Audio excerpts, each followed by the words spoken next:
All right, so if we're going to talk about the domain of a function, a domain always starts as all real numbers. So all real numbers, that would be your entire number line shaded, which means that we're going from negative infinity all the way up to positive infinity. Okay, that would be my domain. Now, under certain circumstances, the domain is going to be less. So there's a few things that you're going to check for. One of them is going to be an even index. That's like a square root or a fourth root or a sixth root. So this one right here, the square root, we're most familiar with that. You have to just realize that there's really a number 2 right here, but we don't write that. It's just implied. So you just got to kind of know that when you see a square root, it's an even index. Now, we can't take the square root of a negative. You get an imaginary number. You don't know about those yet. We'll get to those this year, but you can't do that. Try to type in your calculator, it's going to tell you a domain error. So what we have to do is we have to restrict and say that under the radical, has to be greater than or equal to 0. That's saying that inside the radical has to be either 0 or bigger. So positive, can't be negative. So that's telling me that whatever, so there's my 8th root of something, whatever is inside that radical, we're going to set greater than or equal to 0. Something else that you can look for, denominators. Well, where do denominators come from? Fractions. So the first thing you're going to look for is fractions. Now, the key here is that there has to be a variable in the denominator. If you just have a number in the denominator, it's not a big deal, but a variable in the denominator. So the denominator of a fraction cannot equal 0. You cannot have division by 0. That's undefined. So whatever your fraction is, 1 over whatever, you're going to take that denominator and you're going to say it cannot equal 0. Now, negative exponents, I like to call those denominators in disguise. Negative exponents have the same properties as fractions. So the first thing you're going to do is you're going to say, okay, well, I've got this quantity. Let's say 2x plus 3 to the negative second exponent, whatever it is. You're going to immediately change that into a denominator, into a fraction. So 1 over 2x plus 3 squared. So it doesn't matter what that exponent is, negative 1, negative 2, negative 3. You're going to pop that into the denominator, and now you can see we have the same thing as fractions. So you're going to take whatever that denominator is, and you're going to say that it cannot equal 0.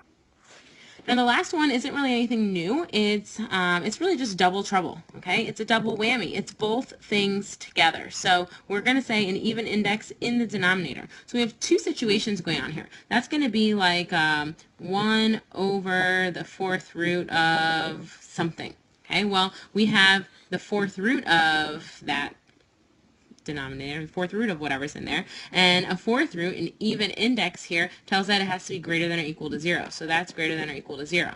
And then we have the idea that we have a fraction. So we have 1 over something, and denominators are telling us that the denominator cannot equal 0. So we have to really think about what happens when we put those together.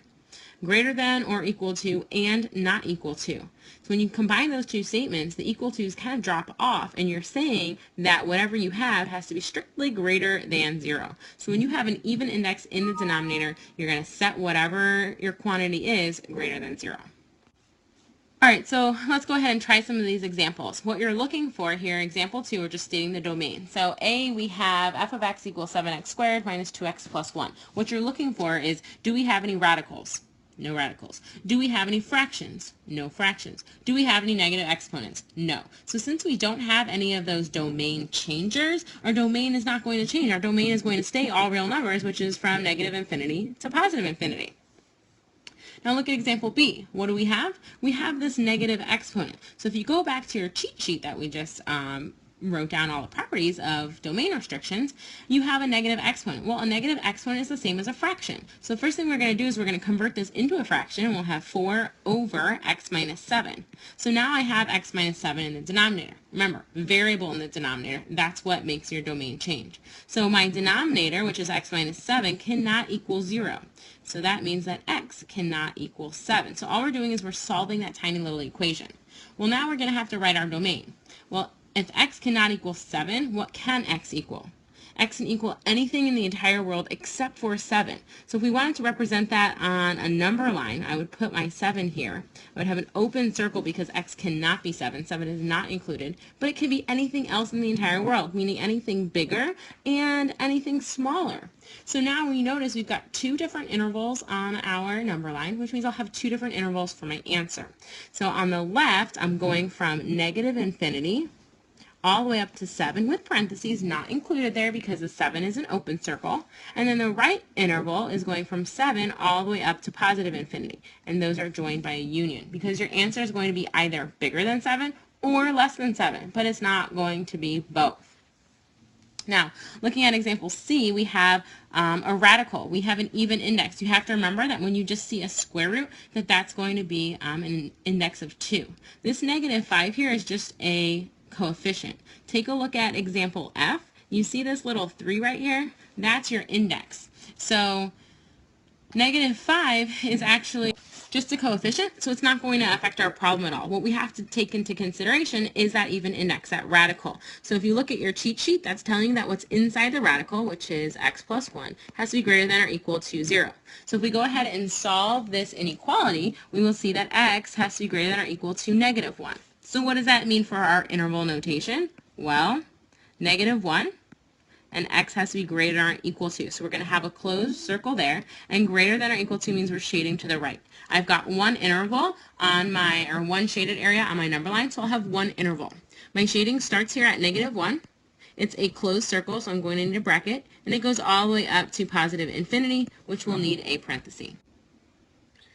All right, now if we look at D, we have our double whammy. We have the radical in the denominator. So when you have an even index in the denominator, that means you have to take whatever's in the radical, which in this case is x plus 2, and it has to be strictly greater than 0. So you solve that little equation, and now we see that x is strictly greater than negative 2.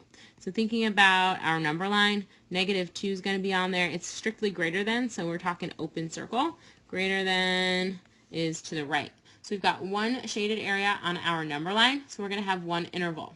My interval is going to start at negative 2, and that's going to have a parenthesis because it's an open circle. And then I'm going to be going all the way up to infinity, which is also going to have a parenthesis because infinity always has a parenthesis.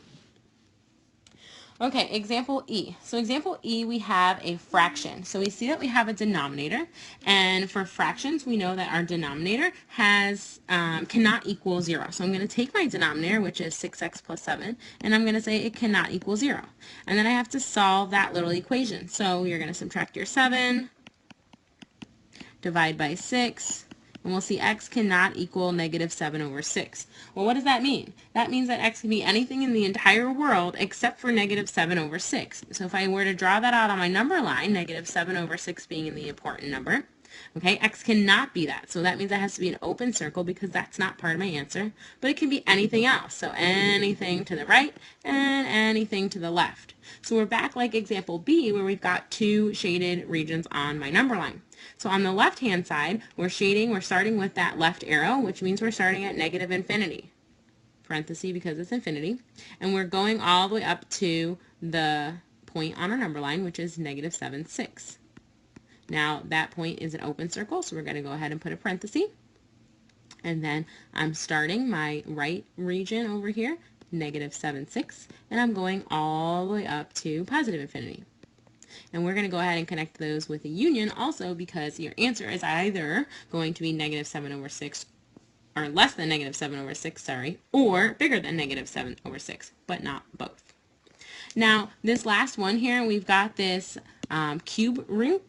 So I didn't mention this on the last page, but if we flip back real quick, an odd index, okay, that's like the cube root of something, is all real numbers, okay? That's a not changed. It doesn't have anything on my stipulations here. So when we're looking, we have a cube root. It's not an even index. It's not a denominator. It's not a negative exponent. So this will be all real numbers. So negative infinity to infinity.